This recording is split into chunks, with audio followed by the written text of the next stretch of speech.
Welcome to this episode of the Structural Engineering Channel, a podcast focused on helping structural engineering professionals stay up to date on technical trends in the field and to help them succeed in their careers and lives. How can you shape a successful engineering career?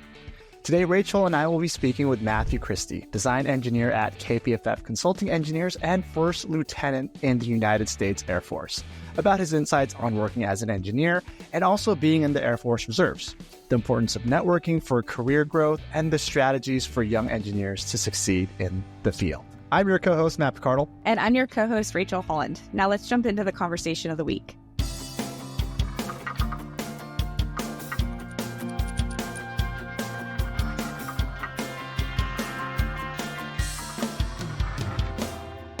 Matthew, thank you so much for joining us today. Can you tell us a little bit about yourself and your career journey as far as being an engineer? Right. Thanks for having me. And I grew up in Glendale, California, so right outside of downtown Los Angeles. Was raised by a single mother who went to UC Berkeley, and she took me along to some of her classes. So that's my motivation to keep going. If I'm having a tough time, I think about how she had me and was raising a child during school. So definitely my motivation. Appreciate her so much. And then I went to St. Francis High School, a Catholic all-boys school in La Cañada. So they really focused on service. So service, brotherhood, a lot of these virtues. And shout out to my friends over there because I talk to them every week. But I wasn't really interested in engineering then. I was kind of going with the flow, played sports, lacrosse and football. Wasn't starting, but I was on the team. So had fun with that. And then I took pre-calculus, biology, physics, rather than going the other route, which is statics or kinesiology. But eventually I got into Cal State Northridge, and I wanted to switch majors because I was really into kinesiology and health. So during high school, I lost about 50 pounds transitioning from sophomore to junior year. And from there, I was really focused on my health and fitness. But as I was trying to switch my majors, my family encouraged me not to go into kinesiology, rather going into engineering. Like most Filipino families do, they don't want you to go into a specific career field. They would want you to go into engineering, STEM, nursing. So I stuck with civil engineering. And then from there, I just focused on school, earned some scholarships, earned a Simpson Strong Tie scholarship, which I appreciate very much. And went through ASCE my junior year, got a little bit involved. And during my senior year, I became the ASCE student chapter president. So being in that position, I really felt like I had to be a role model for other students. I had to mingle with young professionals, get a connection outside of school. And I also interned at SOMAS as a transportation engineering intern and got to meet more people, got to test out the field. But I thought this wasn't really for me. I wanted to go into structural engineering, similar to my uncle, who's currently a structural engineer for Disneyland. He's a project manager. So he kind of carved a path for me. And I was just following his path along the way, asking him questions here and there about the career field. Eventually, I got into Stanford for a Master's of Structural Engineering. And I met my girlfriend there. So we went through the whole program together. And I got welcomed back into KPFF as a structural design engineer, and that's where I'm currently working. And I'm also part of the Air Force Reserves as a civil engineering officer. So I went into officer training school right after grad school and did 9 weeks in Alabama, and then eventually went to Ohio for another 9 weeks of civil engineering training. And now I'm with the 922nd Civil Engineering Flight out of March Air Reserve Base in Riverside. Awesome. Yeah, what a path. There was a lot in there. And I feel you on the Filipino thing. It was the same thing for me. It was nursing or engineering. My parents let me stay in engineering. So I was like, okay, I'm good with engineering. That's what I wanted to do. And I think you grew up in a unique situation. It seemed like your mother had a lot to do with some of the values and the motivation and focus that you had. What were some of the values that kind of drove you to, I mean, you have an awesome career path so far, so early on in your career. Like, what were those things that you think might have contributed to your motivation and focus? So from my mother, I know I get my determination from her and my passion from my mother. So she's always the one that's working hard, reaching her goals. She sets her goals, goes for it. She's in her mid 40s, I think. I don't remember the exact age, but she's running marathons. She even got me and my girlfriend to join a marathon. So definitely that determination to reach your goals and accomplish and keep moving forward and be a role model. So definitely earned that from her. Was she in Berkeley when was it before you or after you were already like alive? So she had me in high school and then went to UC Berkeley. Okay. So wow. there were some courses. Your mom rocks. I'd go to a science class, like one of her labs, and I'd be in the back after school, and it'd be a night class. So I'd be hanging out with her while she's studying and just doing my thing as a child. Awesome. That's awesome. Okay, so obviously big influence from your mom, which I think is awesome. And then you talked a little bit about your uncle. He is a structural engineer for Disneyland. Right. So is that what you said? Exactly. Okay. So what happened was he went to Cal State Northridge as well. So there again, I was following his path a little bit. And then he interned for Disneyland, left to work for a consulting firm, because if you're working for Disneyland, it's kind of limited on what projects you're working on. So he worked for another firm out in Pasadena, and then eventually started working for Brando and Johnston out in downtown Los Angeles. And he was working a few floors above me while I was at KPFF. So I'd see him during my lunch break. And then now he became a Imagineer for Disney and then left for a project manager position at Disneyland. And while I'm working here and there, I always ask him questions, and he's like, "What do you want? Like, what do you need from me?" Right? Consulting fee. He's like, "What do you want from me? Why are you asking me these questions? You have project managers at the office." And I'm like, "But you're related to me. I can ask you all these questions and not look completely lost." So totally huge shout out to him. So obviously, then you think he also had a big influence on you turning to structural engineering, because your degree at CSUN, is it actual structural engineering? Is it civil, or is it more broad? How do you do it there? So it's civil engineering at CSUN, okay. And then at Stanford, it's more emphasis on structural engineering. But I took it upon myself to take classes outside of structural engineering just to get a feel of the field, the industry itself. So I took some construction classes, and then from there, I was able to meet more people. So taking these Korean seminars, technology seminars, just so I can meet more people and expand my network up there. You were also the CSUN student chapter ASCE president, and you also won the Robert Ridgway Award. Can you tell us more about that, and how has that influenced your career in the long run? So the Robert Ridgway Award is awarded to the most outstanding student chapter in the world, since ASCE is an international organization. And when I became the president, I was motivated to succeed in that position. It didn't matter what the award was. I didn't even have that on my radar, but I wanted the chapter to succeed. I wanted the students to come out as successful young engineers, and I wanted to expand my network. So I had my year planned out, and if things didn't go as planned, I would just alter the schedule. I was coordinating with my vice president and my board. So the way that it benefited me was that I was able to expand my network and make an impact on the students in the organization. Along with that, I was able to help the students expand their network by sending them off to different events. If there was a student mixer here, I would have some students represent CSUN there. If there was a professional development event with ASCE in downtown LA, I'd have a few students go there. So it was definitely a very influential part in terms of meeting more people, meeting people in the industry. And the more people you know, the more beneficial it is to your career, since it's a small industry. And I think that just being able to meet more and more people and meeting young professionals who have helped me with my career today has been a huge impact. So one person in particular, Clarice Rivera, who introduced me to ASCE, she's now Clarice Persingas. She works for LADWP. I met her and her now husband through ASCE, and they've been helping me with proofreading some scholarships, giving me feedback, constructive criticism on my career, and I really appreciate their help. So huge shout out to them. So you've mentioned like networking. I feel like that's come up a few times with our conversation here, and I would say that's a recurring theme that Matt and I discuss a lot with different guests on the show.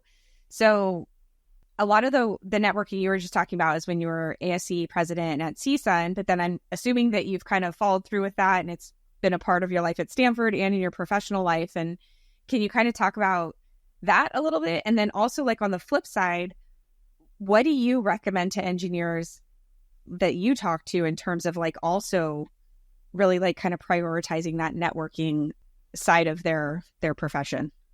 So bottom line up front, I would tell engineers to market yourself, make yourself marketable, post things on LinkedIn, post different items on social media, have yourself a business card if you don't have one with your employer.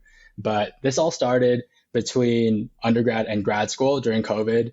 So I picked up golf during that time. As mentioned, with Clarice and Ruwanka, I would golf with them two almost every week. And then we would be golfing every week and just working on our game. And eventually I went to grad school at Stanford.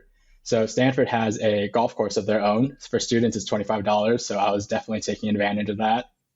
At Stanford, school was there, but it was a priority to keep up with school, but also a priority to meet more people at Stanford. Because when you're going to Stanford, it's people all over the world. It's not just people locally in California.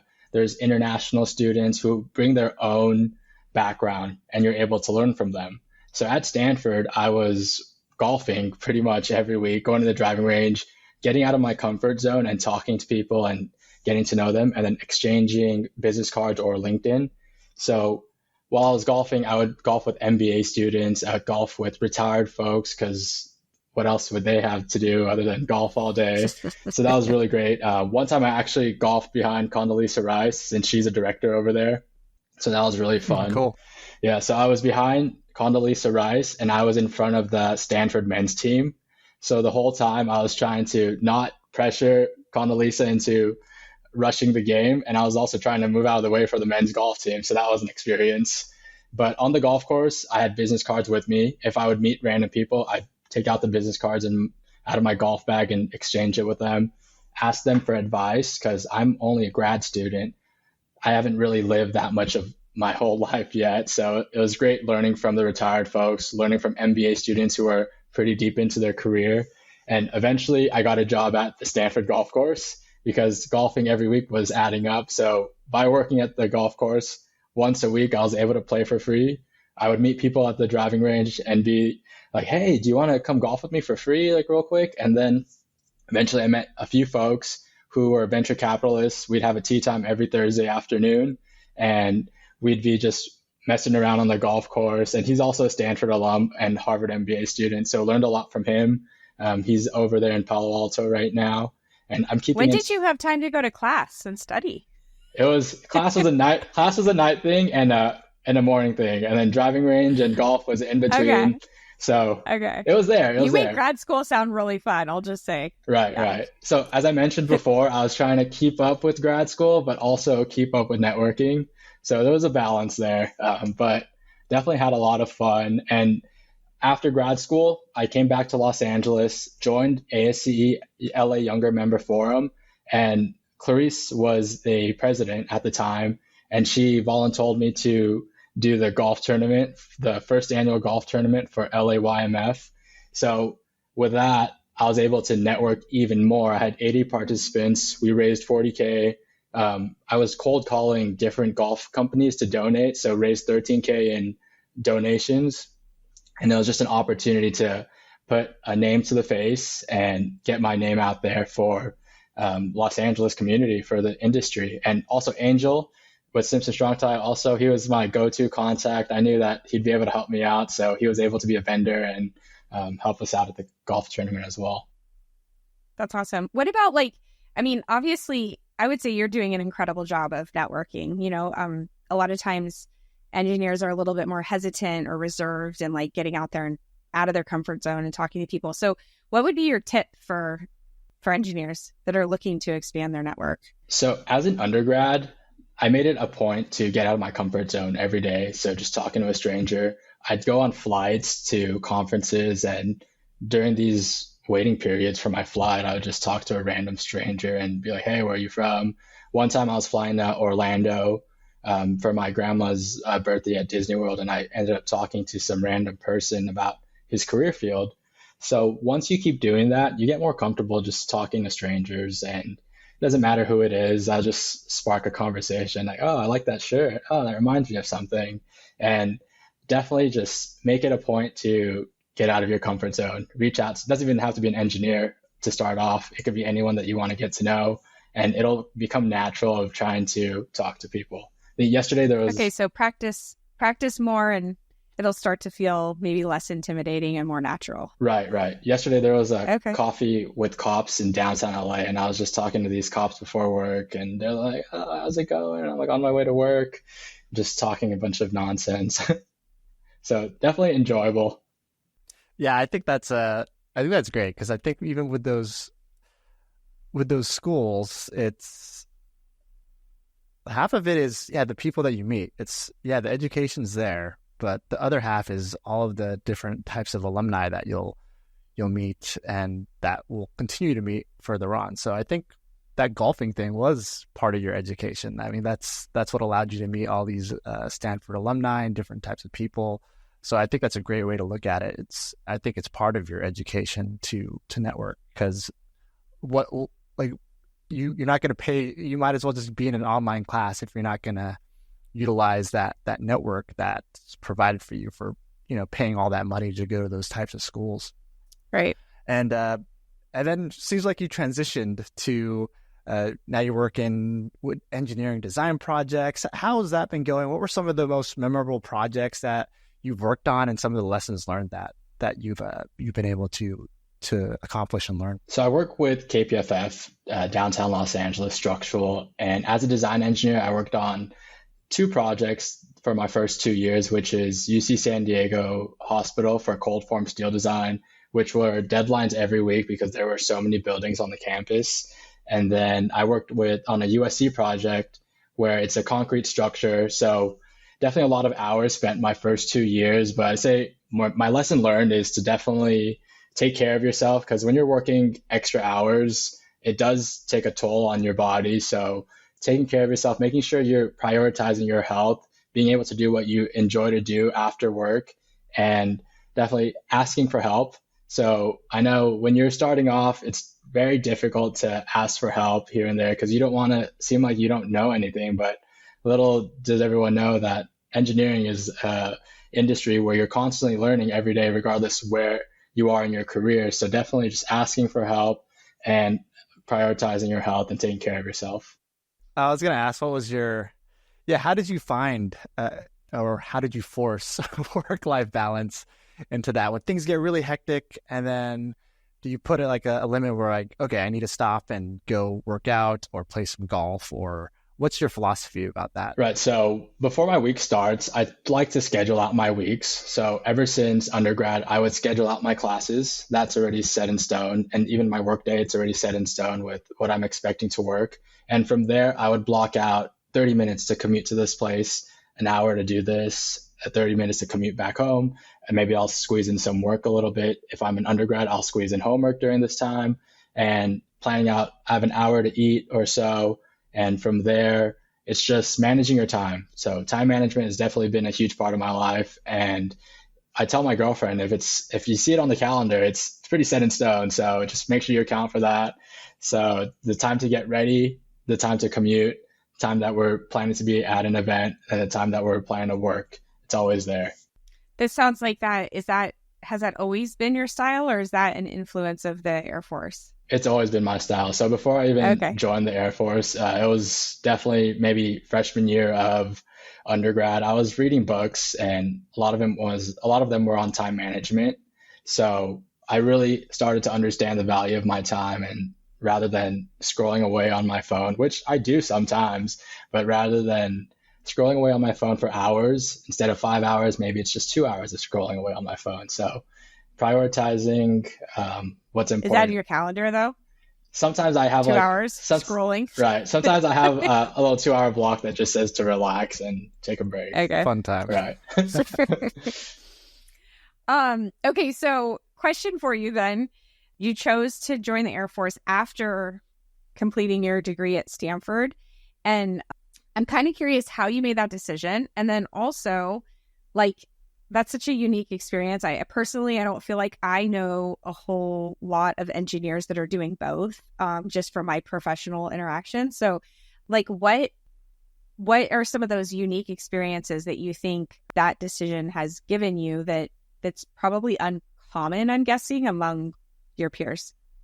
So going back to why I decided to join was going back all the way to high school. I went to that all boys school that focused on brotherhood and service. And I love the camaraderie from being in sports. I love putting others before myself.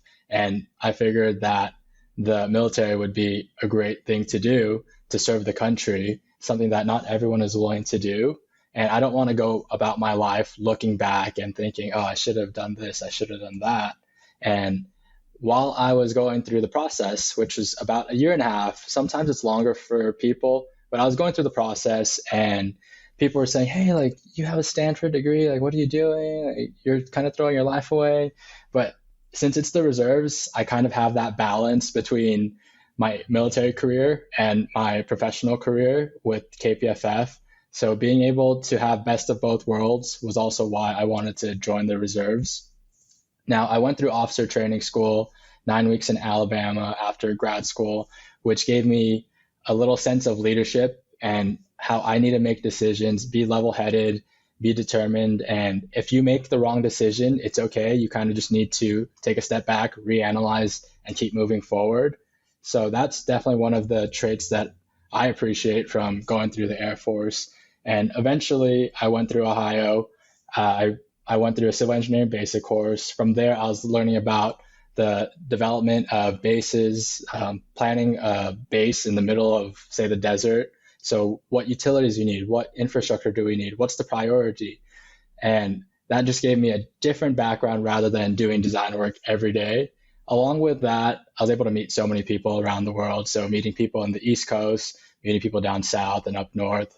And that really gave me a different perspective on life. Living in downtown Los Angeles is really different than living in the East Coast or living in the South. I keep in touch with some of my friends over there, and they're like, oh, it's 100 degrees and it's so humid. And I'm like, oh, it's 80 degrees here and it's awful. So it gives you a different perspective on life, and it makes you appreciate a lot of what you have. What about, okay, so as a design engineer, I mean, you're talking about having like prioritizing your health, because it's so easy to just work and work and work and work, right? Because the projects kind of never stop and they always have all these demands and like timelines and all the things that we all know about.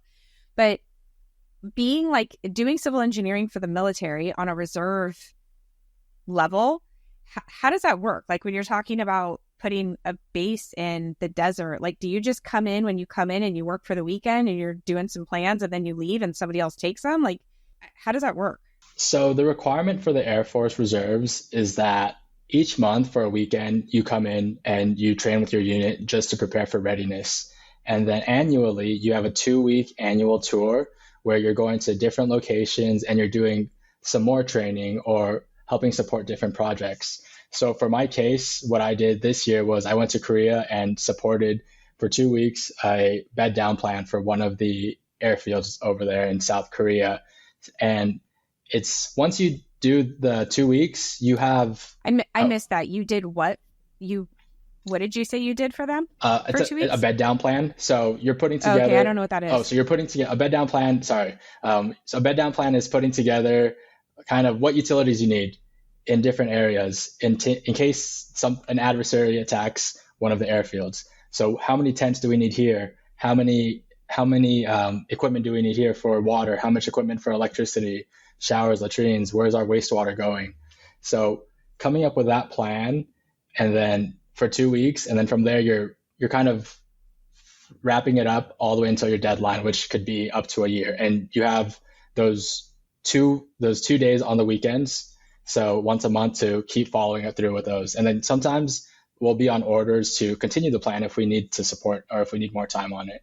Okay, so when you go and you're going just for a weekend and you say you're training for just like readiness, in my like limited experience, I just think like training is like physical training. But are you going and like working on like projects and like calcing stuff out and like doing blueprints So kind of a thing? if we do have the need, we'll do some calculations here and there for an air base, and it won't be a huge project. Sometimes it's just one building and you're doing some calculations to see a feasibility study on it.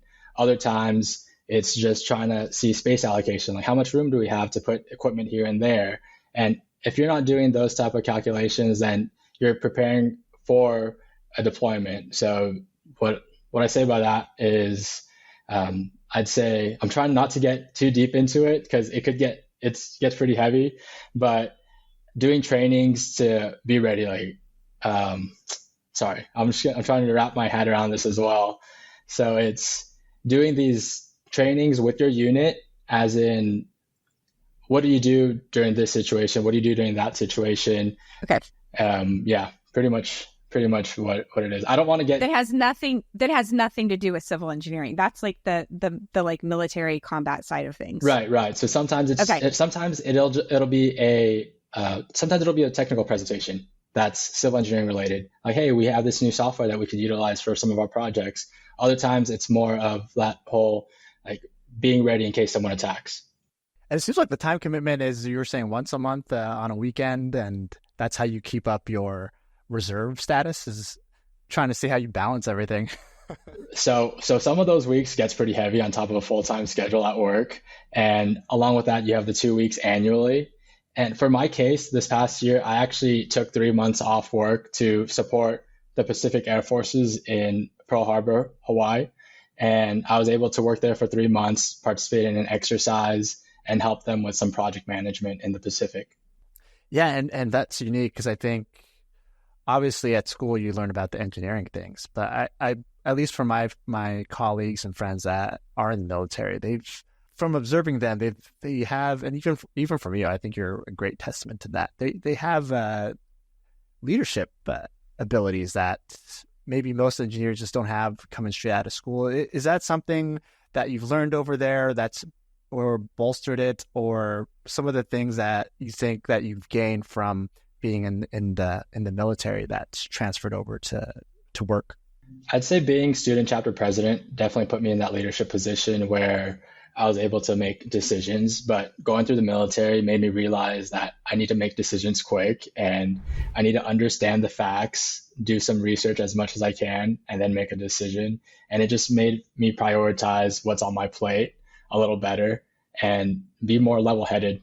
Okay, so Matt, our final question that we ask all of our guests. So just curious, what piece of advice would you give to young engineers who are just starting out in their career, or maybe looking to make a significant impact in their field? What would you suggest to them?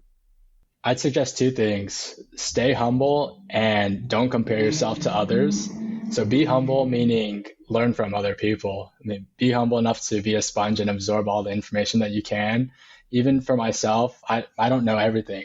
I've been relying on a lot of people. So knowing people to help you out, that's also very beneficial. And next thing is to don't compare yourself to other people, which is very hard in our industry. And just being a human, it's definitely a lot of feedback that I've got in my military trainings, not to compare myself to other people and not to be competitive in an unhealthy manner that it takes a toll on yourself and the camaraderie of the unit. So definitely just focus on yourself, focus on your own goals, create your goals and try to achieve them. Don't worry about what other people are trying to achieve themselves. Yeah, those are great tips. I totally agree. I think also, like, one of my favorite things about our field is that it is a collaborative profession. And so, I mean, being able to rely on people, having them rely on you, everybody has a little bit of expertise in different areas. So I think that's kind of what makes our profession awesome. Yeah, and everyone's on their own path. There's lots of different paths that you can take, and yeah, comparing yourself, especially industry, but even the social media thing too, that doesn't help either. So it's great advice. Awesome. Well, thank you, Matt, for being on the show. We totally appreciate it. And I think that kind of wraps it up. Yeah, thanks so much. Awesome. Thanks for having me. I was super excited for it. Had a lot of fun. It was a great time.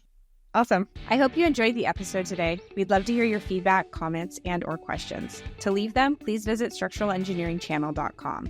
There, you'll find a summary of the key points discussed in today's episode, as well as links to any of the resources or websites mentioned during the episode. Don't forget to subscribe to Apple Podcasts, Spotify, or wherever you listen to your podcasts. Until next time, we wish you the best in all of your structural engineering endeavors.